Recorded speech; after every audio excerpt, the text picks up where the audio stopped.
దివ్యవాణి TV ప్రేక్షకులందరికీ యేసు నామములో శుభాలు తెలియజేస్తూ నా స్వరం యేసు కోసమే అనే ఈ కార్యక్రమానికి మిమ్మల్ని అందరినీ ప్రేమతో ఆహ్వానిస్తున్నాను.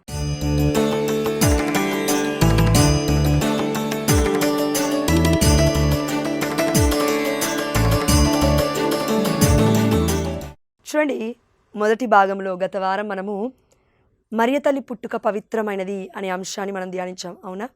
ఈ రెండవ భాగంలో మరియ తల్లి పుట్టినరోజు సందర్భంగా సెప్టెంబర్ 8వ తారీఖున మనం కొనియాడుతున్నాము కాబట్టి తల్లి అతి పరిశుద్ధురాలు, దీనురాలు, చాలా వినమ్రత కలిగిన తల్లి, గుణవంతురాలు. అమ్మ మరియ తల్లిలో ఉన్న గుణగణాలు మన కన్నతల్లి అయిన కథోలిక శ్రీసభ మాట్లాడుతూ ఉంటే ఇంకా వస్తూనే ఉంటాయండి పరిశుద్ధాత్మ ప్రేరణ ద్వారా. ఎందుకంటే ఆ దేవాతి దేవుణ్ణి కన్నా ఆ తల్లి ఎంత వినయమో, ఎంత విధేయతనో, ఎంత తగ్గింపో ఆ దేవాతి దేవుడే అమ్మని ఘనముగా హెచ్చించి, ఘనముగా గౌరవించి, నన్ను హెచ్చించువారని నేను హెచ్చిస్తాను, నన్ను గణపరచువారని నేను గణపరుస్తాను, నన్ను మహిమపరచువారని నేను మహిమపరుస్తాను అని దేవాతి దేవుడు మనకి వాగ్దానం ఇవ్వలేదా? ఒక వ్యక్తి అయిన నీకు నాకే దేవాతి దేవుడు ఈ వాగ్దానం ఇచ్చి ఇది నీ పట్ల నా పట్ల నెరవేరుతుంది అని చెప్పినప్పుడు మరి యేసయ్యనే కన్న తల్లి అంటే దేవాతి దేవుణ్ణే కన్న తల్లి ఇంకెంత గొప్పగా ఉంటుందండి. ఆ దేవాతి దేవుడు ఎన్ని అంశాలను చూసి ముగ్ధుడైపోయాడు కదా అమ్మ మరియ తల్లి గర్భంలో పుట్టడానికి. ఎందుకు ఈ మాట అన్నానంటే, యెహోవా తండ్రి పరమందున్నాడు, పరిశుద్ధాత్మదేవుడు తిరిగి ఆడుతున్నాడు ప్రపంచం అందట. యేసు ప్రభువారు మానవ స్వరూపుడై ఈ లోకానికి వచ్చాడు. అంటే కరెక్ట్గా చెప్పాలి అంటే కొలస్సీలకు రాసిన లేఖ 1వ అధ్యాయం 15వ వచనము, క్రీస్తు అదృశ్యుడై ఉన్న ఆ దేవుని ప్రత్యక్ష రూపము. రూపముందా దేవుడికి? ఉంది. 2000 సంవత్సరాల ముందు యేసయ్య వచ్చాడా ఈ లోకానికి? వచ్చాడు. క్రైస్తవులనే కాదు, అన్యులు అడిగినా చెప్తారు ఈ విషయం, చిన్న పిల్లలు అడిగా చెప్తారు. కాబట్టి మరి ఈ పరమ పవిత్రుడికి పేరేంటంటే అతి పరిశుద్ధుడు, పరిశుద్ధుడు, పరిశుద్ధుడు, పరిశుద్ధుడు. యెషయా గ్రంథం 6వ అధ్యాయంలో చూసాము, మీరే పరిశుద్ధులు, త్రికాల స్థితుడు. ఎందుకు 3 సార్లు ఉంది పరిశుద్ధుడు పరిశుద్ధుడు పరిశుద్ధుడు అని? పరిశుద్ధుడు అని 3 సార్లు ఎందుకుందంటే తండ్రి, కుమార, పరిశుద్ధాత్మ. యేసు ప్రభువారి యొక్క ఆశీర్వాదిస్తున్నప్పుడు ఇమేజెస్లో మన యొక్క పటాలలో చూస్తూ ఉంటాము, లేదంటే స్వరూపాలను చూస్తూ ఉంటాము. అందులో కూడా యేసు ప్రభువారు ఇలా ఉంటారు. ఎందుకు? 3 అంటే తండ్రి, కుమార, పరిశుద్ధాత్మ. ఈ రెండింటికి అర్థం ఏంటంటే యేసు ప్రభువారు సంపూర్ణముగా మానవుడై ఉన్నాడు, సంపూర్ణముగా దేవుడై ఉన్నాడు. అందుకే ఈ 3 పైకి ఉన్నప్పటికీ 2 కిందకు ఉంటాయి. దానికి అర్థం అదనమాట. అయితే తండ్రి, కుమార, పరిశుద్ధాత్మ దేవుడు ముగ్గురు ఒక్కరే. దేవుడు ఒక్కడే. 100 మంది అని చెప్పొద్దండి, దేవుళ్ళు మనకి 100 మంది లేరు, ఒక్కరే. ఏ వేల్పు, ఏ ఇరవేల్పు లేడు.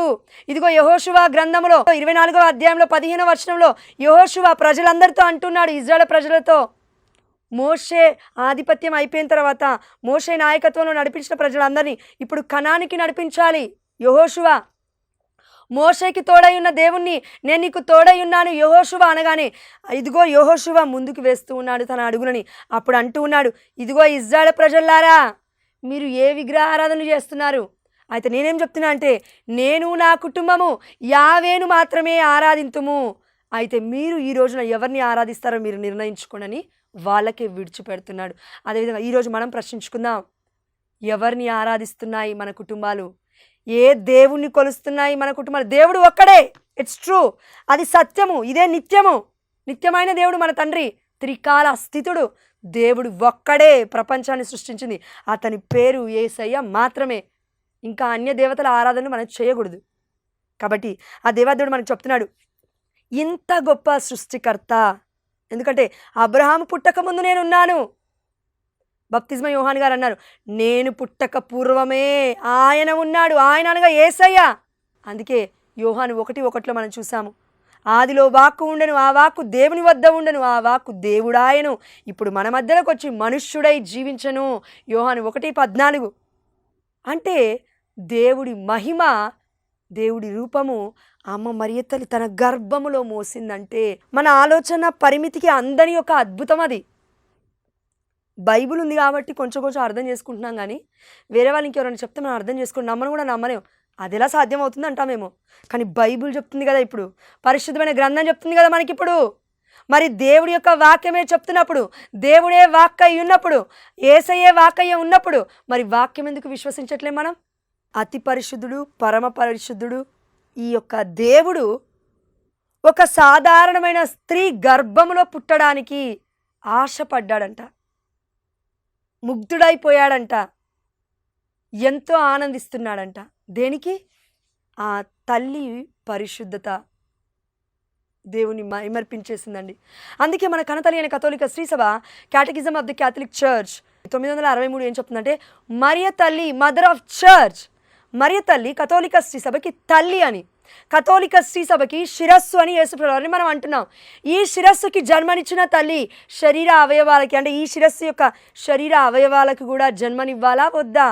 ఆధ్యాత్మికంగా. అందుకే మరియ తల్లి సంతతి మనం అందరం కూడా. ఆ తల్లి ఎంత పరిశుద్ధురాలంటే మనకి ఆలోచనకి అందదు. కానీ పరిశుద్ధాత్మదేవుడు ఎన్నో కొన్ని విషయాలు మనతో చెప్పాలని ఆశపడుతూ ఉన్నాడు. కాబట్టి మీకా గ్రంథము 5వ అధ్యాయము 2 నుండి 5 వచనాలు ఒకసారి చూడండి. ప్రభు ఇట్లా అనుచున్నాడు, ప్రభు అనగా దేవుడు, బెత్లహేము ఎఫ్రాతా. చూడండి, ఇక్కడ బెత్లహేము ఎఫ్రాతా, దీనికి అర్థం మనకు తెలియాలి. దేవాదేవుడు బెత్లహేమ్ అని మనం ఎక్కడ చూసాము? కొత్త నిబంధనలో చూసాము, అవునా? ఎఫ్రాతా అనేది పాత నిబంధనలో చాలాసార్లు ఉంది ఆ యొక్క వాక్యం. ఎఫ్రాతా అన్నా బెత్లహేమ్ అన్నా ఒకే అర్థము. అందుకే ఆ దేవాదేవుడు ఇక్కడ ఏం చెప్తున్నాడంటే, బెత్లహేము ఎఫ్రాతా అంటే బెత్లహేముకున్న మరో పేరు ఏంటంటే ఎఫ్రాతా. బెత్లహేము అనగా అర్థం ఏంటంటే ఇంగ్లీష్లో హౌస్ ఆఫ్ బ్రెడ్ అని అర్థము. రొట్టెకి ఇల్లు. అర్థమైందండి? రొట్టెకి ఇల్లు. రొట్టెకి ఇల్లేంటి అని ఆలోచిస్తున్నారా?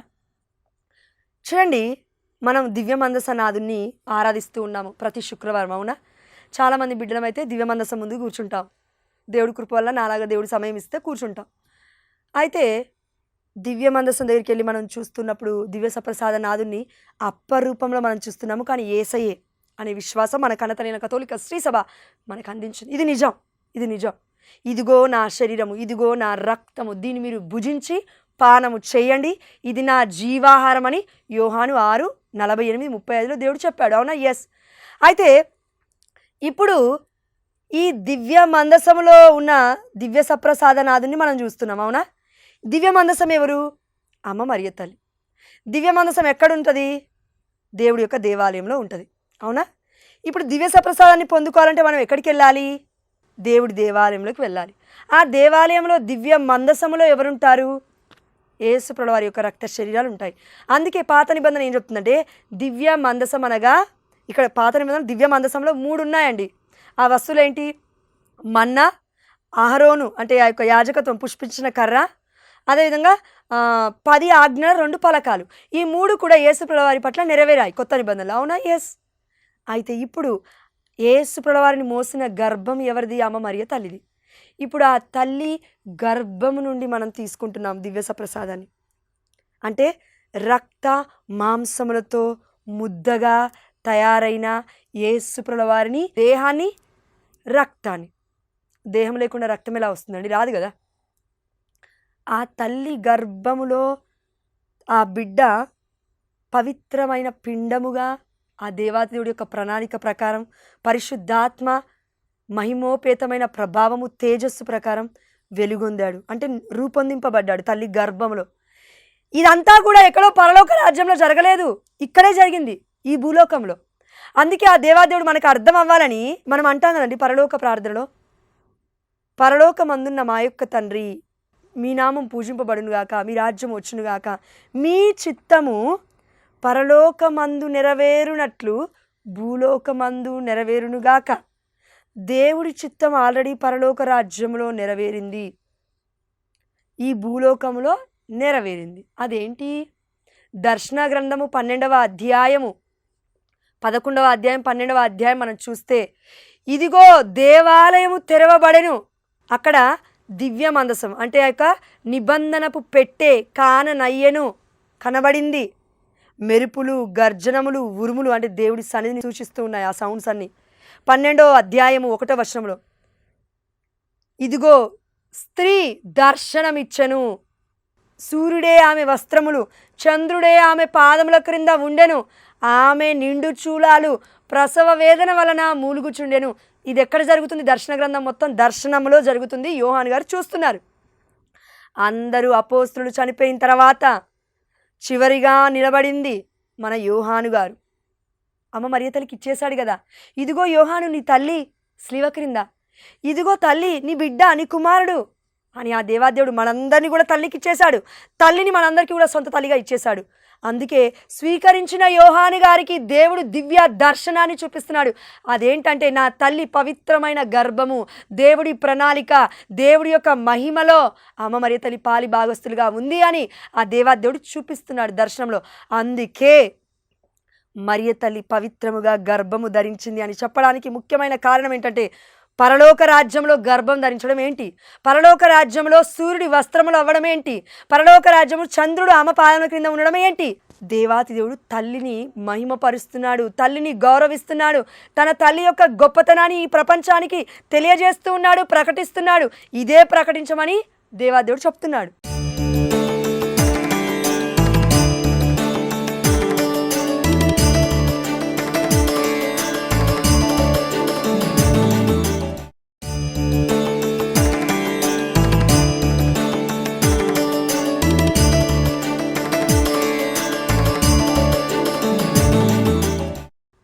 అంటే తల్లి పరిశుద్ధత ఎంత గొప్పదంటే, పరిశుద్ధత లేకుండా ఎవడు కూడా దేవుని దర్శించలేడు. మన మత్తయి సువార్త 5వ అధ్యాయం 8వ వచనం అనుకుంటానండి. హృదయ శుద్ధి కలవారు ధన్యులు, వారు దేవుని దర్శింతురు. ఈ లోకంలో ఉన్న మానవులు ఎంతో కొంత హృదయ శుద్ధి కలిగి జీవిస్తే దేవుడు డైరెక్ట్గా మాట్లాడుతున్నాడు. సమూవేలుతో మాట్లాడినట్టు దివ్యమందసం ముందు కూర్చున్నప్పుడు, ఇదిగో సమూవేలు అనగానే ఆనతిమ్ము ప్రభు నీ దాసుడు ఆలించుచునే ఉన్నాడు అని చెప్పలేదా? ఏలీ పర్యవేక్షణలో సమూవేలు ఉన్నప్పుడు నేర్చుకోలేదా? బిడ్డ పసి కందప్పుడు ఆల్మోస్ట్ 7 నుండి 12 సంవత్సరాలు ఉంటాయి అని చరిత్ర చెప్తుంది సమూవేలు గారికి. అప్పుడు అదేవిధంగా మనమందరం కూడా తెలుసుకోవాలండి, అమ్మ మరియ తల్లి మధ్యస్థ ప్రార్థన చాలా శక్తివంతమైనది. పరిశుద్ధురాలు, అతి పరిశుద్ధురాలు. ఆ యొక్క తండ్రి దేవుడు అతి పరిశుద్ధురాలైన స్థలములోనే నివసిస్తాడు. పాపపు ప్లేస్లలో నివసించడు, పాపపు హృదయాలలో కొలువై ఉండడు, పాపపు వ్యక్తులలో నివసించడు. అందుకే ఇదిగో నేను మిమ్మల్ని పిలిచినది పరిశుద్ధముగా జీవించుటకే, రండి నా యొద్దకి, తిరిగి రండి, మరలి రండి, మీ పాపపు జీవితాన్ని విడిచిపెట్టండి అని ఆ దేవాదేవుడు ఎందుకు మొత్తుకుంటున్నాడు, ఎందుకు చెప్తున్నాడు అని అంటే, ఇదిగో పరిశుద్ధమైన జీవితాన్ని జీవించడానికి. మనకు అర్థమవుతుందా అండి? మత్తయి సువార్త 22:14 అనుకుంటాను. పిలువబడిన వారు అనేకులు, కానీ ఎన్నుకోబడిన వారు కొందరే. ఇక్కడ హౌస్ ఆఫ్ బ్రెడ్ అనగా ఈ యొక్క బ్రెడ్, ఈ యొక్క యేసయ్య జీవమై ఉన్నాడు. అవునా? యేసు యొక్క దివ్య దేహము రక్తాన్ని మనం భుజిస్తున్నాం, పానం చేస్తున్నాం. ఈ యొక్క బ్రెడ్, ఈ యొక్క దేవుడి యొక్క దేహము రక్తం ఎక్కడి నుంచి వచ్చాయంట? ఎఫ్రాతా, బెత్లెహేమా అనగా హౌస్ ఆఫ్ బ్రెడ్. మనం ఆదికాండంలో హేబెలు రక్తం మొరపెట్టింది. యేసయ్య రక్తం ద్వారా, రక్త ప్రోక్షణ ద్వారా పాప విమోచన కలిగింది, పాపానికి విడుదల జరిగింది. అవునా అండి? ఎస్. మనకేమైనా రోగం ఉంటే హాస్పిటల్కి వెళ్తే వైద్యులు ఏం చేస్తారు? రక్త పరీక్ష చేస్తారు. రోగం రక్తములో ఉంటుంది. నీకు నాకు పాపం అనే రోగము రక్తములో ఉంది ప్రియమైన బిడ్డ. అందుకే మనకు అర్థం కావట్లేదు వాక్యం. దేవుడు చెప్తున్నాడు ఎఫ్రాతా, బెత్లెహేము అనగా హౌస్ ఆఫ్ బ్రెడ్. ఈ యొక్క రక్తము, ఈ యొక్క శరీరం ఎక్కడి నుంచి వచ్చింది? దివ్యమైనది, పవిత్రమైనది. అంటే మరియ తల్లి గర్భం నుండి వచ్చింది. అందుకే చూడండి ఇక్కడ వాక్యం చదువుతున్నాను. ప్రభు ఇట్లా అనుచున్నాడు, బెత్లెహేము ఎఫ్రాతా, నీవు యూదా నగరములలో మిక్కిలి చిన్నదానవు. ఇక్కడ వాక్యం సెలవిస్తుంది, ఒక ప్రదేశం గురించి మాట్లాడినట్లుగా మనకు కనబడుతుంది. అవునా? యూదా నగరములలో నీవు మిక్కిలి చిన్నదానవు. మొదటి భాగంలో మనం ఇదే ధ్యానించుకున్నాం. అందరికీ, కడు వృద్ధులైన వారికి, ముది వగ్గులైన వారికి, అన్నమ్మ జాకిముల గారికి, అబ్రహాం సారాలకి, జకరియా ఎలిజబెత్తమ్మలకి ఆ దేవాదేవుడు గర్భం ఎప్పుడు తెరిచాడంటే 90 ఏళ్ళు పైబడి ముది వగ్గులే చచ్చిపోతున్న సమయంలో ఇచ్చాడు. కానీ మరియ తల్లికి 14-15 సంవత్సరాలు ఇచ్చాడు. అంటే ఇక్కడ వాక్యం ఏం సెలవిస్తుందంటే, నీవు మిక్కిలి చిన్నదానవు, యూదా నగరములలో నీవు మిక్కిలి చిన్నదానవు, కానీ ఇజ్రాయేలు పాలకుడు నీ నుండియే ఉద్భవించును. ఆమేన్, హల్లెలూయా. అంటే ఇజ్రాయేలు పాలకుడు, ఇజ్రాయేలు పాప విమోచకుడు, ప్రపంచాన్ని రక్షించబోతున్న ఈ యొక్క గొప్ప యేసు ప్రభువారు నీ నుండి ఉద్భవిస్తాడు. అంటే నీ నుండి పుడతాడు, నువ్వు గర్భము ధరిస్తావు అని దీనికి అర్థము. అందుకే నీవు మిక్కిలి చిన్నదానవు. చారిత్రక విషయాల్లో మనం వెళ్తే కూడా అండి, అక్కడ యూదా నగరంలో మిక్కిలి చిన్నదానవు అంటే బెత్లెహేము అంటే ఆ యొక్క ఎఫ్రాత్ అనేది చిన్నది. అదేవిధంగా మరియ తల్లి చిన్న వయస్సులో గర్భము ధరించింది అని అర్థము. ఏమండి, అందుకే బెత్లెహేము నుండి యేసయ్య వచ్చాడు, అక్కడ పుట్టాడు. నజరేతు నుండి నజరేయుడు వచ్చాడు, బెత్లెహేములో పుట్టాడు. అదేవిధంగా అమ్మ మరియ తల్లి గర్భము నుండి యేసయ్య పుట్టాడు, జన్మించాడు, ఉద్భవించాడు. ఇది సత్యం. అందుకే మరియ తల్లి మనం ఏమంటున్నాం అంటే హౌస్ ఆఫ్ బ్రెడ్, రొట్టెకి ఇల్లు అమ్మ మరియ తల్లి. అక్కడి నుంచే వచ్చాడు యేసుప్రభువారు. కాబట్టి ఇదిగో ఇజ్రాయేలు పాలకుడు నీ నుండియే ఉద్భవించును. అయిపోయింది ఇక్కడికి.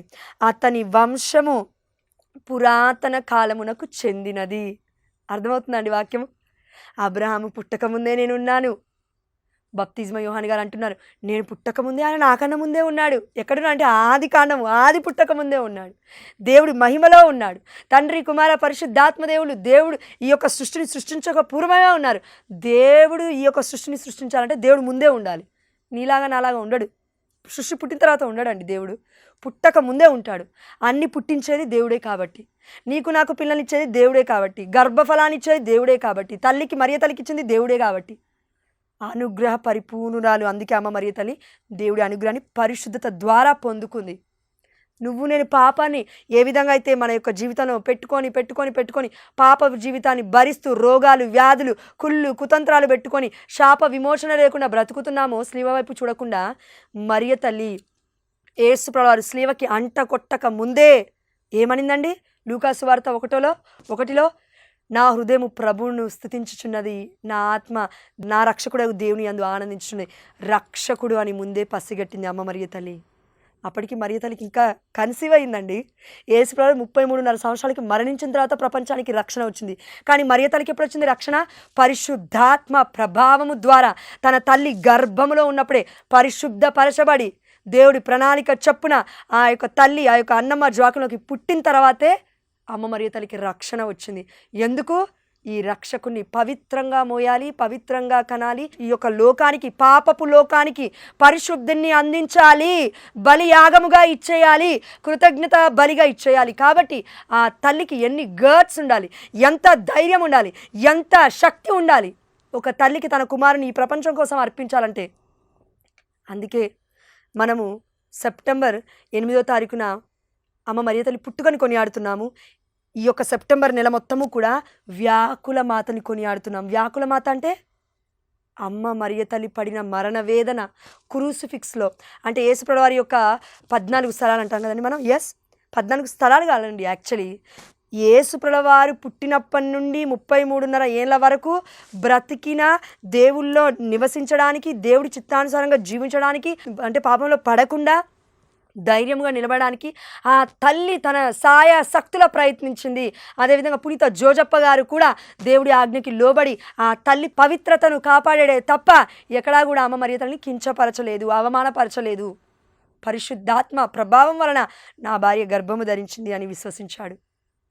భార్య భర్త అంటే శారీరక సంబంధాలండి. ఈ రోజులలో, ఈ ప్రపంచంలో మన ఆలోచనలు ఎక్కడ, మన పాపపు జీవితం ఎక్కడ, దేవుడి ఆలోచనలు ఎక్కడ, దేవుడి జీవితం ఎక్కడ? పరిశుద్ధత గురించి మాట్లాడుతుంటే పాపపు శరీరాలకు గింత కూడా మనకి చీమ గుట్టినట్టుగా కూడా లేదు అంటే దానికి అర్థం మన పాప జీవితం అంత భయంకరంగా ఉంది. హృదయం కరగట్లేదు. మన యొక్క గుండెలన్నీ యొక్క రాతి గుండెలుగా ఉన్నాయి, మాంసపు ముద్దలుగా లేవండి. అందుకే దేవుడు చింతిస్తున్నాడు. నా తల్లి పరిశుద్ధత ఎంత గొప్పదంటే, hail Mary full of grace, దేవవర ప్రసాదముల చేత నిండిన మరియమ్మ వందనము, ఏలిన వారు నీతో ఉన్నారు. చూడండి, ఏలిన వారు అమ్మతో ఉన్నారండి. అందుకే ఇంత గొప్ప ఘనత అమ్మకి. ఇక్కడ వాక్యం సెలవిస్తుంది, ఆయన వంశము పురాతన కాలమునకు చెందినది, అతడు ప్రభు బలముతో, ప్రభు అయిన దేవుని ప్రభావముతో తన మందలను పాలించును. మందలనగా ఎవరు? మనమే, ఇజ్రాయేల్ ప్రజలందరం, ఇప్పుడున్న వాళ్ళందరం, ప్రపంచం మొత్తము. యేసయ్య గొర్రెల కాపరి, మనమందరము మందలము, గొర్రె పిల్లల మనమందరము కూడా. అయితే ఈ గొర్రె పిల్లని కాపాడడానికి ఈ గొర్రె పిల్ల ఎలా వచ్చాడు అంటే పాప పరిహారార్థ బలిగా ఈ లోకానికి వచ్చాడు. అందుకే గొర్రెపిల్ల విందుకు పిలువబడిన మీరందరూ కూడా ధన్యులే అని యాజకులు చెప్తున్నప్పుడు దివ్యమైన బలిపీఠం దగ్గర మనము, అయా నీవు మా ఇంట ప్రవేశించుటకు మేము పాత్రలము కాము, కానీ నీవు ఒక్క మాట పలికినా నా ఆత్మ స్వస్థత పొందును అంటున్నామా? ఆమేన్, హల్లెలూయా. ఆత్మలో కుళ్ళు, కుతంత్రము, ద్వేషము ఇవన్నీ ఉండవండి. పరిశుద్ధాత్మదేవుడు ఆత్మ అనగా మనలో శరీరంలో ఉంటాయి, మన సొంత ఆత్మలో ఉంటాయి. అందుకే పరిశుద్ధాత్మకి ఎప్పుడైతే మనం లోబడతామో మన యొక్క జీవితం మొత్తము కూడా మారిపోతుంది. సాధారణమైన వ్యక్తులము అసాధారణంగా కనబడుతూ ఉంటాము. ఏమీ చేయలేను అనుకున్న వ్యక్తులము ఏదైనా చేయగలను, నా దేవుడి శక్తి నాతో ఉంది అని విశ్వసిస్తాము. ప్రియమైన దేవుడు బిడ్డలారా, అందుకే ఆ దేవాదేవుడు అంటున్నాడు, ఇంత చిన్న దానవు అంటే మిక్కిలి చిన్న దానవు అంటే మరియ తల్లి గర్భము నుండి యేసుల వారు ఉదయించాడు. అందుకే మరియ తల్లి స్తోత్ర గీతం ఒక్కసారి చూద్దామండి. లూకా సువార్త 1వ అధ్యాయము 52వ వచనం ఒకసారి చూడండి. అధిపతులను ఆసనముల నుండి పడద్రోసి దీనులను లేవనెత్తను. ఆమేన్, హల్లెలూయా. అదేవిధంగా ఈరోజు మనకి ఏదుందో దాన్ని బట్టి గర్వించకుండా, ఏది ఉన్నా అది దేవాదేవుడు నాకు ఇచ్చాడు అని మనం దేవుని ఎప్పుడైతే మరియ తల్లి వలె ప్రతి సమయంలో స్తుతిస్తామో, స్తుతి ప్రార్థన, స్తుతి గీతం పాడతామో, ఇదిగో దీన మనసుని ఆ దేవాదేవుడు ఇస్తాడు. తరతరములకి ధన్యురాల్లాగా మనల్ని ఆ దేవాదేవుడు దీవించునుగాక. ఆమేన్, హల్లెలూయా. నా హృదయము ప్రభుని స్తుతించుచున్నది, నా రక్షకుడగు దేవుని యందు నా ఆత్మ ఆనందించుచున్నది. ఆమేన్, హల్లెలూయా. మొదటి భాగంలో మరియ తల్లి యొక్క పుట్టుక గురించి మనం ధ్యానించాం. ఇక్కడ మరియ తల్లి పరిశుద్ధత అర్థం కావాలంటే యేసు ప్రభువు దేవుడే పుట్టడానికి ఇష్టపడ్డాడంటే ఎంత పవిత్రురాలో మనకు అర్థమైపోతుంది. ఒకవేళ అర్థం చేసుకోవడానికి ప్రయత్నించినా మనకు అర్థం కాదు, ఎందుకంటే అంత జ్ఞానవంతులో మనం కాదని పరిశుద్ధాత్మదేవుడు చెప్తున్నాడు.